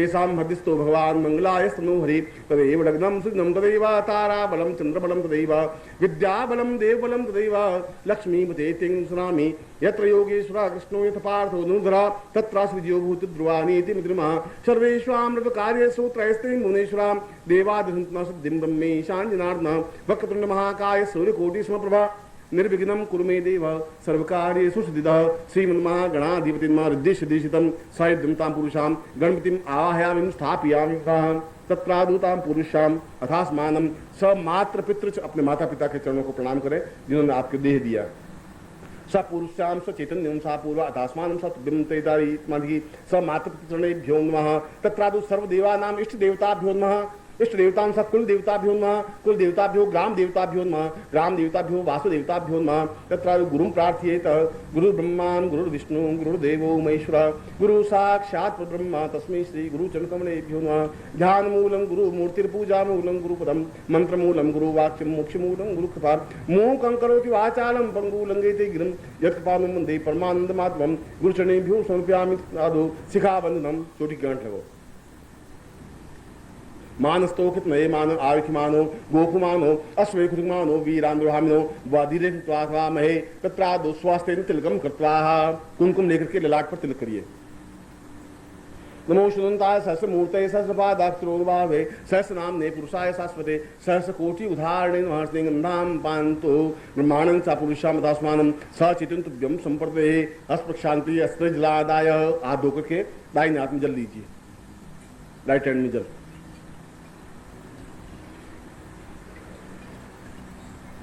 आपका गोत्र आपको स्मरण होना चाहिए ओम विष्णु विष्णु विष्णु भारतवर्षे भरतखंडे जम्बूद्वीपे शालिवान शाखे बुद्धावतारे संशय संवत में को संबतः 2047 आश्विन मासे श्री कृष्ण शुक्ल पक्षे आदि पुरुषावतस्मान सचेतन सा बहु मासे प्राप्त लक्ष्मी प्रथम प्राप्त लक्ष्म्या त्रिकाल संहारणं सकल मनोचिताम नासिद्धतम लोके वासे भाय राजद्वारे सर्वत्र यश विजय लाभादि प्रातुर्भार्यस्य सपुत्रस्य सबान्धस्य अखिल कुटुंब सहितस्य सबसो समस्त भय व्याधि जरा पीड़ा मृत्यु परिहार आयु आरोग्य तथा अमुक गोत्रेभ्यो अपना गोत्र बोलिए अमुक शर्मा हम नाम बोलिए तां शिष्यतंदा पुरुषा तस्मानं स गुरु चैतन्य साम पूर्वा सा प्रतिष्ठा सा ऐश्वर्य मम समस्त वाग्देवीं सां पूर्वा चैतन्य सा तुभ्यंती मम जल साक्षिणे अग्नि साक्षिणे सूर्य साक्षिणे ताम गुरु साक्षिणे पूर्ण चैतन्यं ताम आवाहयं सा पुरुषा तस्मानं स तुभ्यं स गुरु दीक्षायां प्रति ब्रह्मांड दीक्षा प्राप्ता निमित्तं स ब्रह्मांड इंद्र वरुण यम कुबेर नैऋत्यं सा समस्त देवी देवताभ्यो ऋषिभ्यो सा बगलामुखी गंधर्व छिन्नमस्तां सा पूर्वा तस्मानं स दिविदे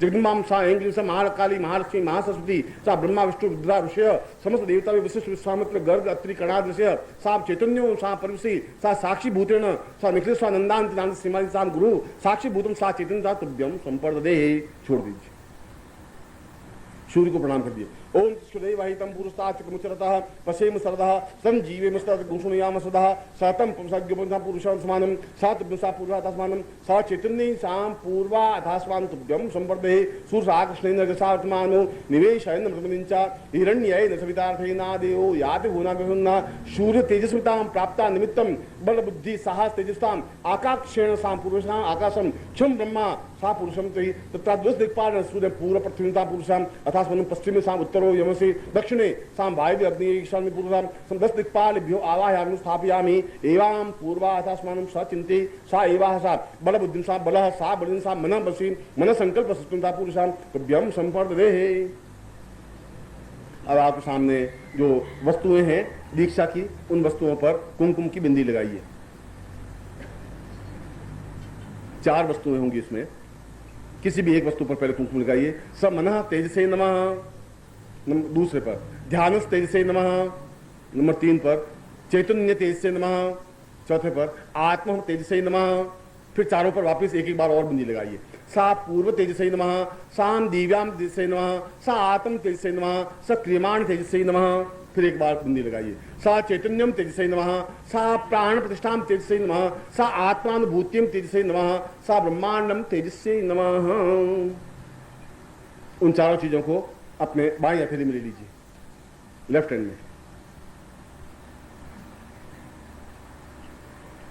और दाहिने हाथ से इसके ऊपर संपुट कर दीजिए। अंगूठे से अंगूठा, तर्जनी मध्यमा उंगली इस प्रकार।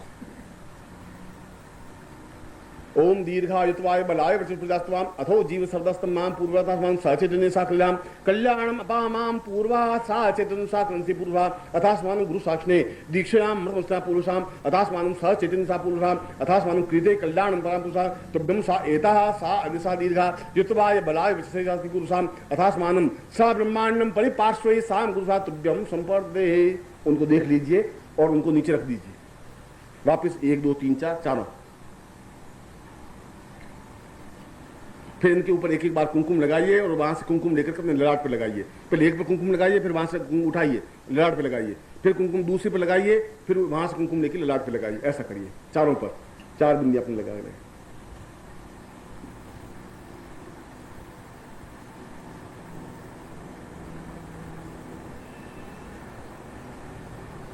अब जिनके पास नारियल है वो दोनों हाथों में नारियल ले लीजिए, और जिनके पास नारियल नहीं है वो ऐसा भावना करें उनके पास नारियल है।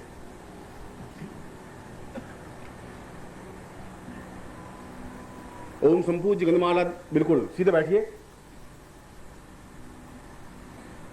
ओम संपूज्य गणमालादि ब्राह्मणास्तुवर्धन कटि मांगल्ये संग्राम दुष्णे पुण्याः अनुरोगारं कुर्यात् क्षत्रिय वैश्यवनि दानु मंडल कमल मुकुल स्मृसमित श्रीश्याम धाय दक्षिण पाणिनाम स्वर्ण पूर्ण प्रसन्न धात्वा दीर्घा नागानंदाम पाद मंगलम चास्तु पुष्पाणि पान्तु सोसिरमस्तुक्तां पान्तु आयुष्मस्तु ताम्बूलानि पान्तु ऐश्वर्यमस्तु दक्षिणां पान्तु आरोग्यमस्तु दीर्घ आयु श्रेय शांति पुष्टि तुष्टि चास्तु शीर्षो विद्या विनयो वित्तम बहुपुत्रम बहुधनम चासम चारणं चातुं कृत्वा सर्वा वेद क्रियाकरण कर्मारंभा शुभा शोभना प्रवर्तन्ते तमहं ओंकार मादि कृत्वा ऋग्यु सामर्थ्यं भगवती कात्यायनी पितां भगवती माहेश्वरी पितां भगवती रिद्धि कृतां भगवती सिद्धि कृतां भगवती पुष्टि कृतां भगवती तुष्टि कृतां भगवन्तो विघ्न विनायक पितां सर्वा कुल देवता पितां सर्वा ग्राम देवता पितां सर्वा इष्ट देवता पितां अतास्त ब्रह्म विश्वा अतास्त परबंधना अतास्त विघ्न कर्तार शत्रु पराभवम या तो सामंत घुराणी शमंत पापानि शमंत वितः सुभान वर्ताम शिवा प्रसंतु शिवा संतु शिवा गणय संतु शिवा आहुते संतु अहोरात्रि श्वेशाताम सन्न कन्निकृत देव सापुरुषास्मान सा पूर्व समसितति पूर्वा पूर्ण साम पूर्वा अथास्मान सा दक्षिण सापुरुषाम दक्षिणति पूर्वा दक्षिणोत्ताम पूर्वाय खेत और जेत्वाम वाय वसदेवो वस सविताम प्रार्पयतु श्रेष्ठमाय कर्मण आप्याम इंद्राय भागम ब्रह्मात्मा वसे निष्ठमान दशकु शुद्रुवा अस्मिन् गोपतुष्या तपवीर यजमान से प्रसूनपाहि स चैतन्यम परिपूर्णाम सा दीर्घा यत्वा सा पुरुषास्मानं कृते कल्याणम सा पूर्वा अथास्मानं वर्णे सा शिव गौरी वाहया या श्री रामेन्द्र पादे धनदस्य गृहे श्री रस्माकं सातु स्नेहस्तु श्री अस्तु श्री अस्तु श्री श्री जाता श्री आंद्रियाय सिंहयोजितभ्यो जातु श्री वसाना अमृतत्वं सत्या समितांसो मनसा काममा कुतिं वाचा सत्यं स्मै पुष्णाम रूपं स्मै स्थानसां सा पूर्वस्यां सा चैतन्यं परिवृति पूर्वातस्मानं अमुक गोत्रेभ्यो। अपना गोत्र बोलिए।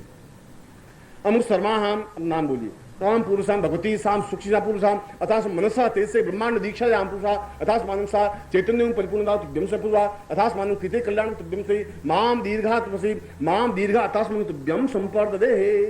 और इसको सिर पे लगा करके नीचे रख दीजिए। नारियल शिव का प्रतीक है, आपका मस्तक है, इसीलिए गुजराती में इसको नारियल नहीं कहते, इसको खोपड़ा कहते हैं, खोपड़ा, और सिर को भी खोपड़ा कहते हैं।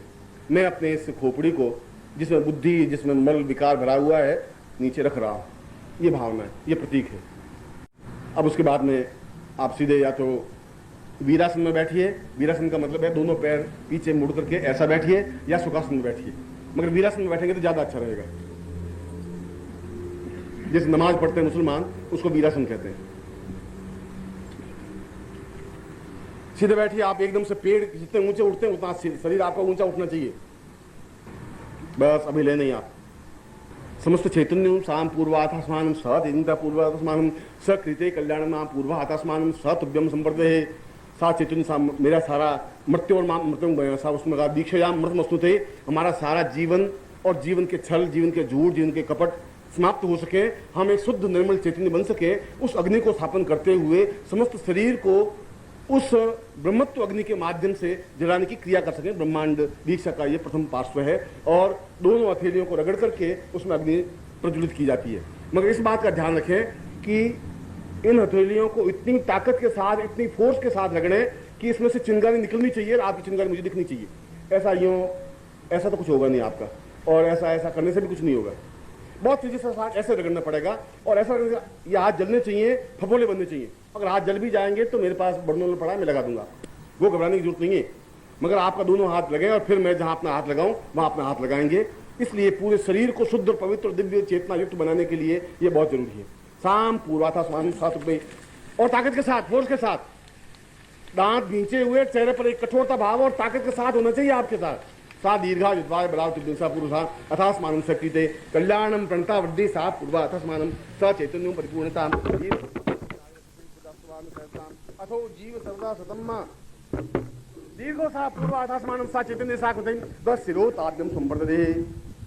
इन लक्षणों से तो कुछ जल नहीं सकता। जिस प्रकार से आप हाथ मल रहे हैं ऐसे तो मुर्दे भी आपसे ज्यादा तेज हाथ मल सकते हैं। ऐसा कुछ नहीं हो सकता। मुझे समझना, चिंगारी तो पैदा बहुत आसानी से हो सकती है, इसमें लंबी चौड़ी बात नहीं। अग्नि पैदा नहीं हुई दोनों हथेलियों को रगड़ने से तो कैसे चलेगा। साम वापिस साम पूर्वा साम चैतन्य सा पुरुष कल्याणम सा पूर्वा अथास्मानम सकृते। आंख में जोर लगा करके चेहरे पर दृढ़ता, कठोरता आनी चाहिए। साम पूर्व से अथास्मानम सा दीर्घ तो से पूर्वा अथास्मानम सा चैतन्य सा पूर्वा अथास्मानम सा दीर्घ युतवाय बलाय से जाता है। साम अथो जीव सम सा दीर्घो अथास्मानम सा चैतन्य साम लाटे स्थापयामि नमः। सा पुनः सा पूर्वा अथास्मानं स चैतन्य। ऐसा कैसे होगा, क्या होगा इससे। ओम तेजस्वी सा चैतन्य साम परिपार्श्वे साम दीर्घा युतवाय बलाय वर्चस्वजात्वाय सा अथो जीव सर्वदा सतम सा पूर्वा अथास्मानं स चैतन्य परिपूर्ण सा पुरुषै मुखे स्थापयामि नमः। मुंह पर, आपकी ग्रीवा पर होगा, बहुत तेजी से हाथ मलने पड़ेंगे और आपकी चिंगारी मुझे आनी चाहिए। सा दीर्घो अथास्मानम सा कृते कल्याणम पूर्णता पूर्वा सा चैतन्यम दीर्घा अथवासम सा पूर्वा अथास्मानम कृते कल्याणम पूर्णता वर्धते सा पूर्वा अथास्मानम सा चैतन्य। और तेजी से थोड़ा दीर्घा अथवासम पूर्वा अथास्मानम सा चैतन्य पूर्वा समृद्ध पूर्वा समाधि सा पूर्वा अथास्मानम सा ग्रीवायाम स्थापयामि नमः। आग मल ले। मक्खी बीच में रह जाए 15 मिनट तक भी तो मक्खी का कुछ बिगड़ नहीं सकता और शरीर को आप तकलीफ दे नहीं सकते और मैं आपको छोड़ूंगा नहीं। ये सब तीनों बातें एक साथ सही है, क्योंकि शाम तक भी हो जाएगा तो मुझे तो ये सब कुछ करना ही पड़ेगा आपका। इसलिए अच्छा है 10 मिनट में अपना काम निपट जाए।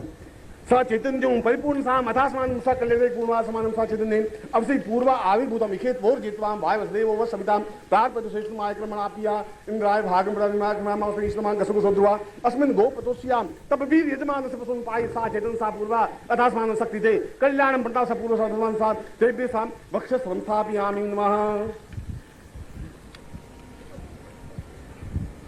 पुनरु सा दीर्घा युतवाय बलाय साधुमान सा चैतन्य सा दीर्घो युतवाय बलाय वर्चस्वति अथास्मानं सा चैतन्य कल्याणम प्रणता वर्धते सिद्धे कुंभोधमन्मा चैत्य पूर्व अथास्मानं सा चैतन्य कल्याणम पा पूर्व अथास्मानं दीर्घा युतवाय से पूर्वसो सा दीर्घा तब्यम सामधि अग्नि स्थापयामि नाभो स्थापयामि नमः।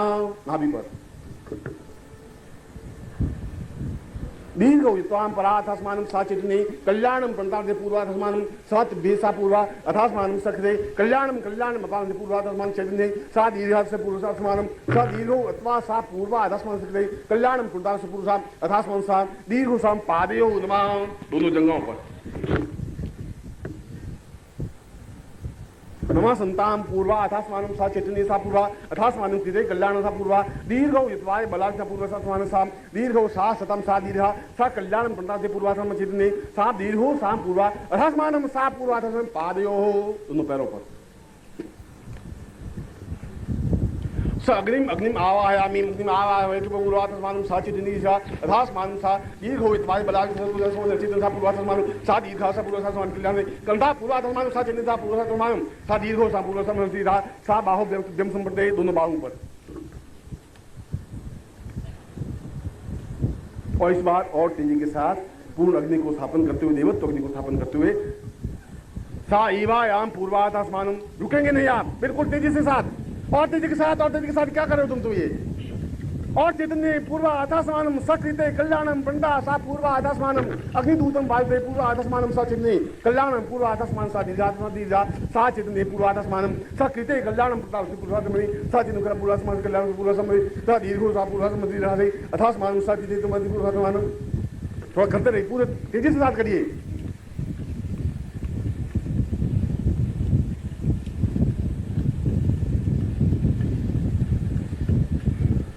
और तेजी के साथ थोड़ा पूर्व आधास्मानम साकृते कल्याण पूर्वाधास्मानम साकृते कल्याण पूरा अधास्मानम साधिते तभ्यम पाम पूरा समस्त देहेभ्यो नमः। समस्त देह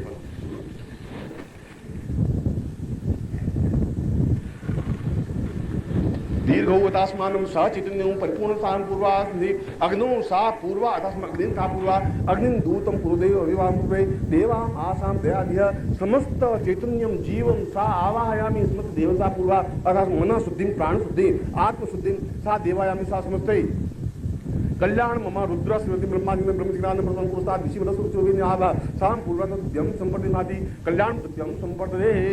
अब आप हाथ जोड़ते हुए, बिल्कुल ताटक करते हुए, आंखें बिल्कुल मेरे सामने दृष्टिपात रखते हुए हाथ आपके जुड़े रहेंगे और बैठेंगे जैसा बैठे थे आप, उसी वीरासन में बैठेंगे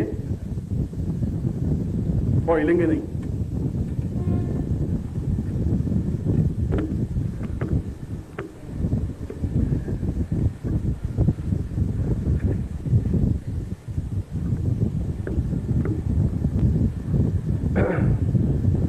आपके शरीर के बाएं भाग में फेफड़े, दो फेफड़े, एक फेफड़ा है, दूसरा फेफड़ा, ये लेफ्ट में जो फेफड़ा है यहाँ पर बिल्कुल मध्य में हृदय है। आप दोनों हाथ जुड़े हुए हृदय के पास होने चाहिए, न चेहरे के पास न नीचे नाभि के पास, बिल्कुल वहां पर आपके हाथ होने चाहिए और आंखें बिल्कुल आपकी खुली होनी चाहिए, पूरी खुली हुई होनी चाहिए पूर्णता के साथ, ऐसा कि आपकी आंख फटी हुई हो, बस इतना खुला हुआ होना चाहिए। आंख को देखना नहीं है, आंख को पूर्ण रूप से खोल देना है, पूरी खिड़की को खोल देना है। जहां आप ताटक करते हैं, ताटक करने का मतलब है कि आंख बिल्कुल स्पष्ट क्रोध मुद्रा में जिस प्रकार से आदमी देखता है, उस क्रोध मुद्रा में ब्रह्मांड दीक्षा को प्राप्त किया जा सकता है। इसलिए क्रोध मुद्रा बताएंगे, वीरासन और क्रोध मुद्रा। बिल्कुल आंख बिल्कुल साफ निकली हुई, बिल्कुल तेजी के साथ, जैसे लपक करके, जैसे आप गुस्से में होते हैं, किसी को गुस्सा मारने के लिए तैयार होते हैं, तो आंख कितनी खोलते हैं और किस तेजी के साथ खोलते हैं, अपनी आंख को कितनी तेजी के साथ फेंकते हैं, उस तेजी के साथ आंख मेरी तरफ फेंकते हुए बिना हिले डुले। आप कहते हैं कि मुझे देवताओं के दर्शन नहीं होते, मैं आपको बताऊंगा, आप दोपहर तक, शाम तक अगर आप ध्यान जाएं, बिल्कुल देवताओं के दर्शन कैसे नहीं हो सकते, यदि आपकी आंख पूर्ण रूप से, मैं जो दूं वह पूर्ण रूप से खुली हुई आंखों के माध्यम से प्राप्त करने की क्रिया करें। हो सकता है आपकी आंख बहुत छोटी हो और हो सकता है उसमें से बहुत कम प्रवेश कर सके, मगर आंख खुली हो पूरी और क्रोध मुद्रा हो। मैं फिर आपको बता रहा हूं, क्रोध मुद्रा होनी चाहिए। और तीसरी बात भी कह रहा हूं कि बिल्कुल क्रोध में जैसा लाल सुर्ख चेहरा हो जाता है गुस्से में और एकदम से आंख खुली हो जाती है, उस प्रकार की स्थिति आपकी बननी चाहिए।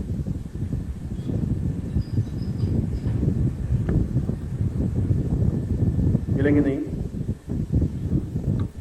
और जब तक मैं मंत्र बोलूं तब तक मेरा शक्ति प्रवाह होगा और आपके पूर्ण रूप से जितना ज्यादा आंख खुल सकेगी उतनी ज्यादा शक्ति उसमें ट्रांसफर हो सकेगी, क्योंकि छोटी खिड़की में से बहुत बड़ी वस्तु प्राप्त नहीं हो सकती, जा नहीं सकती और आंख आपकी फटेगी नहीं, इस मैं विश्वास दिलाता हूं। मगर होनी चाहिए पूर्ण खुली हुई क्रोध मुद्रा होनी चाहिए, और अभी तक मुझे आपकी क्रोध मुद्रा दिखाई दी नहीं,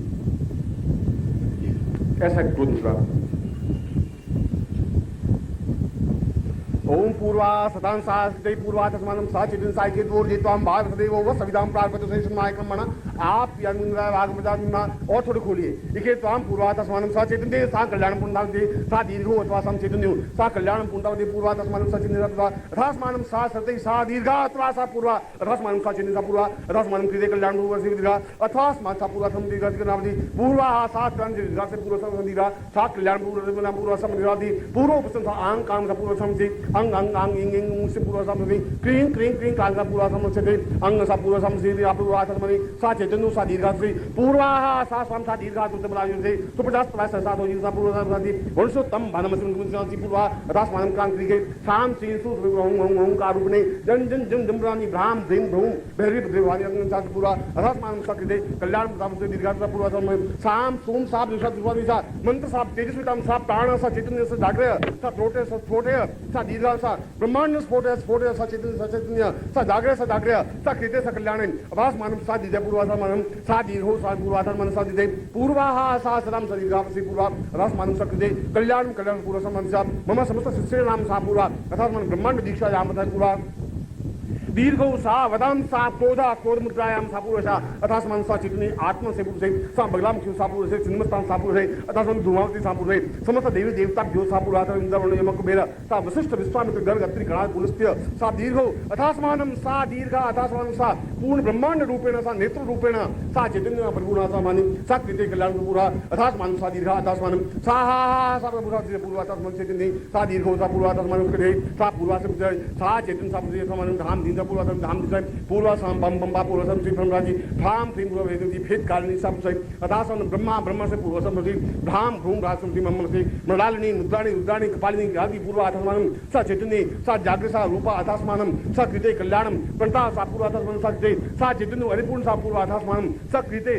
स दीर्घो आत्मानम स चैतन्य परिपूर्णता मस पूर्व आत्मानम स चैतन्य सा सरि आवायामि भ्रापुरे मदास्मानम स कृते कल्याणम भ्रापुर आत्मानम चित्ते साम दीर्घो स पूर्व आत्मानम चैतन्य सा पूर्व आत्मानम सा दीर्घो स पूर्व रासमानम स चैतन्य कल्याण पूर्व दिवासुरा दम सा धाम धाम दिति प्रतिम पूर्व रासमानम स कृते कल्याण पूर्व आत्मानम स पूर्व समिति काम प्रेम पूर्व मंगल सा रावति कंकाल से कंकाल पूर्व सम गंगाम सुदाई गंग गंग गंगा पूर्व सम चितन्य सा दीर्घो स वेग प्रवाह सा पूर्व समिति काम पूर्व संजन संचालन सा दीर्घो संचालन जान जम जम निबरम जी दमराज्ञी भ्राम भ्रीम भ्रू सा प्रसमन सा चैतन्य कृता कल्याणम भ्राम दिपुते अथास्मानम स कृते सा कल्याण पूर्णता प्रणता वृद्धा सा सीरा अथास्मानम सा चैतन्य साम पूर्वा अथास्मानम सा ते सा दीर्घो अथास्मानम सा दिते अथास्मानम स कल्याण पूर्वा दादा दिपुतो समते सा चितु स पूर्वा अथास्मानम सा दिते अथास्मानम सा दीर्घो अथास्मानम बिमसना पूर्वा सम सिद्धि का तुम से मां पूर्वा अथास्मानम सा दिते तुभ्यम साम पूर्वा अथास्मानम कृते मां मम सिद्धि पूर्वा अथास्मानम सा दिते सा अथास्मानम कृते कल्याण पूर्वा तुभ्यम मां पूर्वा अथास्मानम स चितन्य परिपूर्णताम पूर्व आत्मान सा दीर्घ साधि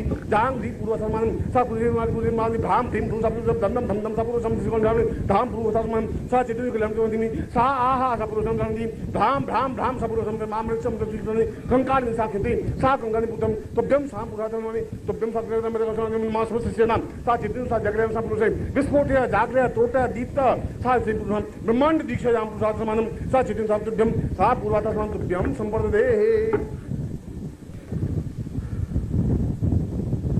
दीर्घो उदासाम पूर्व नेत्र बंद कर लीजिए और नेत्र बंद करके जो कुछ दिखाई दे आप हिले नहीं, बिल्कुल निश्चिंत निर्विवाद से बिल्कुल अपने आप को निश्चल बनाए रखिए।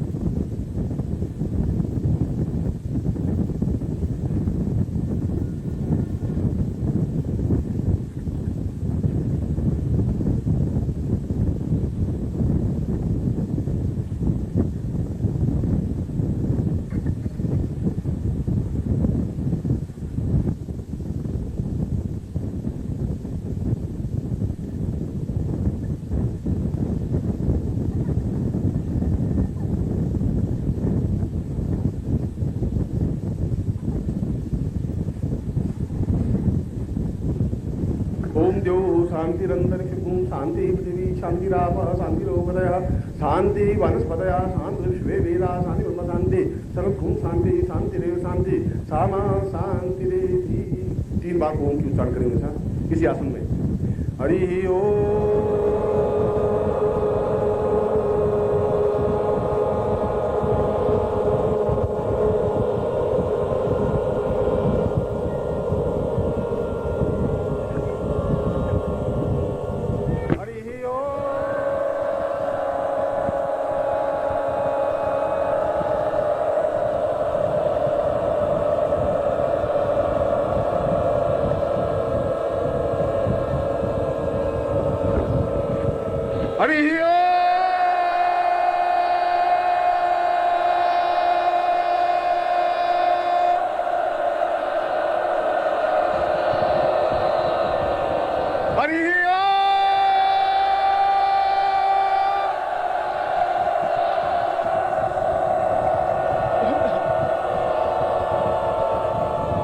आज ब्रह्मांड अरे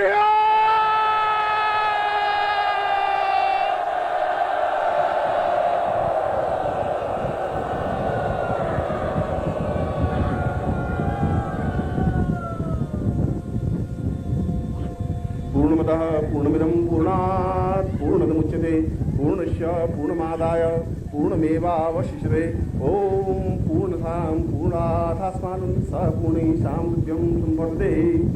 ये ब्रह्मांड दीक्षा आपके जीवन के सारे अंदर के तंतुओं को और उस अग्नि को अपने शरीर में ही स्थापन करते हुए, उस अग्नि को अपने शरीर में पूर्ण रूप से उस पाप ताप को जलाते हुए, जिस प्रकार से हमने इस ब्रह्मांड दीक्षा को अपने हृदय में उतारा है, ये पूर्ण मंत्र फुल स्केप के 22 पेज में आता है। 22 पेज को एक सांस में बोलने की क्रिया ब्रह्मांड मंत्र के माध्यम से हो सकती है। प्रत्येक इस प्रकार का उच्चारण एक साथ एक स्वर में इस प्रकार बोलने की क्रिया के लिए अत्यंत प्राण चेतना प्राणवायु की आवश्यकता होती है। मगर आप लोगों को चाहिए कि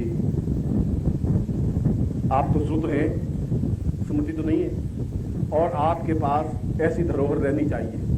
इस प्रकार के मंत्र समाप्त हो जाएंगे, आने वाली पीढ़ी इन मंत्रों को नहीं सुन पाएगी, आने वाली पीढ़ियों के पास ये मंत्र होंगे भी नहीं, आने वाले गुरुओं के पास भी ये मंत्र नहीं होंगे। मगर इस प्रकार के टैप अगर आपके पास सुरक्षित हैं इन मंत्रों के, इस दीक्षा के भी, इससे पहले की जो दीक्षा दी है, जो आपको मैंने उस दिन प्रयोग करवाया था, उस मंत्र को भी यदि आपके पास धरोहर है तो आपके पंडितों के लिए, आपके ज्ञानियों के लिए, आपके पड़ोसियों के लिए, आपके संबंधियों के लिए, और रोज सुबह यदि आप उस टैप को, इस मंत्र को सुनेंगे तो अपने आप में पूर्ण नित्य दीक्षा प्राप्त कर सकेंगे। ये अपने आप में इतना तेजस्वी, इतना उग्र, अपना चैतन्य मंत्र है कि बहुत कठिनाई से प्राप्त हो सकता है। आप इस प्रकार के मंत्र को अपने घर में संजो करके रखने लायक है। इसलिए नहीं कि मैंने ये मंत्र का उच्चारण किया, इसलिए कि इस पृथ्वी पर दूसरा मंत्र इस प्रकार का उच्चारण कर ही नहीं सकता। ये भी गारंटी की बात कह रहा हूं।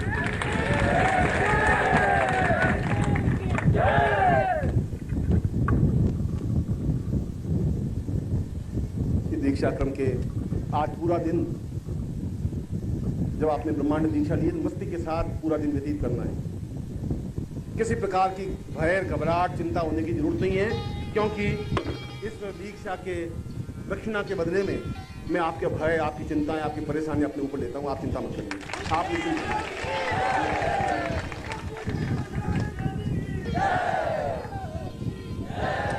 क्योंकि चिंताएं मुझे व्याप्त होती नहीं और चिंताएं मेरे पास आती नहीं। बिल्कुल आनंद और मस्ती के साथ एक एक क्षण को मैं जीता हूँ, मस्ती के साथ जीता हूँ। मैं आपको वही शिक्षा, वही ज्ञान, वही चेतना देना चाहता हूँ कि चिंताएं आपका कुछ अहित कर ही नहीं सकती, संभव नहीं है। जीवन को एक अजीब तरंग में, एक अजीब तरंग में, एक मस्ती में छल छलाते हुए एक समुद्र की तरह आपको व्यतीत करना है जीवन और जीवन के एक क्षण, क्योंकि कल इसका एक और उत्तरार्ध जो कायाकल्प प्रयोग है वह प्रयोग संपन्न होगा। तब तक आप बिल्कुल ऐसा घिसटते हुए, रोते हुए, मरते हुए, झिझकते हुए, परेशानियों के साथ व्यतीत करने की जरूरत नहीं है, क्योंकि जब आपके साथ मैं हूँ और मैं का मेरा ज्ञान, तो फिर आपको चिंता करने की, विचार करने की, परेशान होने की जरूरत नहीं है। आपकी हर क्षण और हर चिंता के साथ मैं पास में खड़ा मिलूंगा, ये मैं आपको वायदा करता हूँ।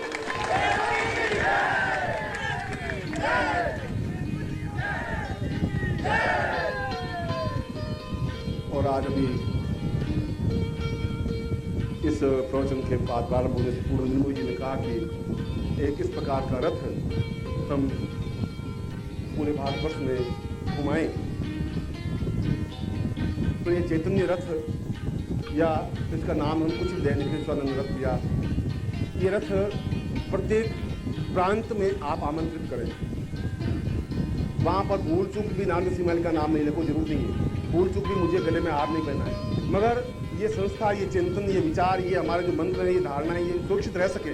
आप गर्व से कह सकें कि मैं उनका शिष्य हूँ, आप गर्व से कह सकें कि मैंने उनसे दीक्षा प्राप्त की है, आप गर्व से कह सकें कि मेरे पास ऐसा एक प्राण चेतना युक्त गुरु है जिस पर हमें गर्व है, और वह गर्व अपने आप में।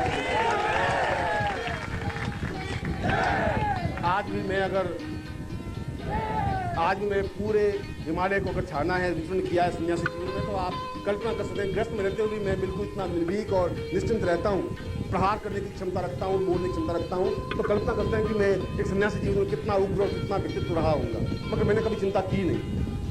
कभी कोई भय, कोई आशंका, कोई दुख हो, कोई परेशानी मेरे सामने आई नहीं सकती। इसलिए नहीं आ सकती कि जीवन को, प्रत्येक क्षण को जीने की मैंने एक कला सीखी थी। जो भी क्षण जिए मस्ती और तरंग के साथ जिए, अपने दमखम के साथ जिए, अपने मंत्रों, अपने साधनों के माध्यम से जिए। इससे भी बड़ी बात कि मेरे गुरु मेरे साथ में थे। जो गुरु मेरे साथ में मेरे गुरु हैं, वो परंपरा आपके साथ भी है। इस रथ के माध्यम से आपके घर में गुरु आ रहे हैं, मैं खुद आ रहा हूँ, ऐसा है।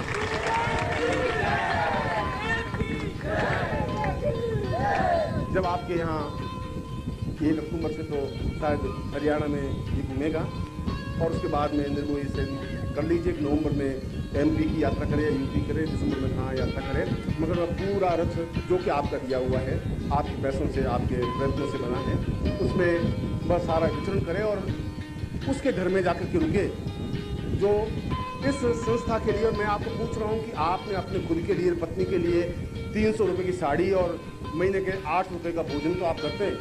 होटल में जाते हैं तो एक टाइम का लंच या एक टाइम का डिनर ले तो 300 रुपये खर्च कर लेते हैं। मगर मुझे आप सिर्फ इतना सा प्रश्न उत्तर दे दीजिए कि जिन प्राणों से और जिन मंत्रों को जीवित रखने की आप चाहते हैं, उस संस्था के लिए आप साल भर में कितना खर्च करते हैं?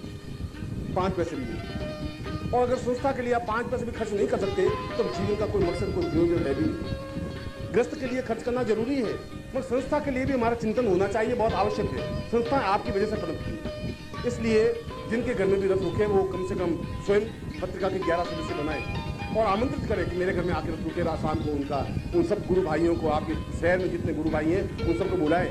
शाम को भजन कीर्तन हो, उनका प्रवचन हो, टैप हो और उसके बाद में उस रथ का पूर्ण रूप से अभिनंदन करें। गुरु को अपने घर में स्थापन करें, उस दीपक को अपने घर में स्थापन करें, जो वहाँ मूर्ति, उसमें नित्यानंद की मूर्ति चित्र है, उसको अपने घर में उसका पूजन करें। और वह गुरु पूजन निश्चित रूप से केवल मूर्ति नहीं है, मैं स्वयं आपके घर में उसमें क्षणा रहूंगा, ये इसका उदाहरण होगा। और आप पूछेंगे कि इसका क्या प्रमाण है कि आप मेरे घर में आए? इसका प्रमाण ये होगा कि अगर वह चित्र आपके घर में लाते पूरे घर में सुगंध फैल जाए तो समझ लेना चाहिए मैं आपके घर में आ गया। यह तो सौभाग्यशाली व्यक्तियों के घर ही जा सकता है। गुरु को अपने घर में बुलाना बहुत आसान काम नहीं होता। मैं कभी किसी के यहाँ भिक्षुक बन करके और ब्राह्मण बन के गया ही नहीं, संभव ही नहीं। मैं फिर भी जहाँ शिष्यों के हृदय में स्थापन हो तो घर भी मेरा ही है। आप मेरे हैं, मेरे प्राणों के अंश हैं, मेरी चेतना के अंश हैं, मेरी जिंदगी के अंश हैं। और मैं शायद अपनी ज़िंदगी में जितना आप लोगों से प्यार करता हूँ उतना तो अपने आप से भी प्यार नहीं करता हूँ, उससे भी ज़्यादा प्यार करता हूँ, बहुत प्यार करता हूँ। मैं आपको आशीर्वाद देता हूँ कि आप निर्मोही से मिलकर के अपने प्राण की सारी रूपरेखा बनाएं और थोड़ा आलस से छोड़ें, थोड़ा स्वार्थ छोड़ें। जो कुछ भी आप बना रहे हैं, चाहे अट्टालिका बना रहे हैं, चाहे मकान बना रहे हैं, चाहे महल बना रहे हैं, चाहे व्यापार बना रहे हैं, वो बन जाएंगे, वो कहीं नहीं जाएंगे। अगर मैं आपके साथ हूँ तो फिर उसमें नुकसान नहीं हो सकता। मगर आप एक बार चेतना जागृत करें प्रांत में, मैं आपको फिर एक बार ऐसा आशीर्वाद दे रहा हूँ। मैं आपको बुला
ओम परम तत्वाय नारायणाय गुरुभ्यो नमः।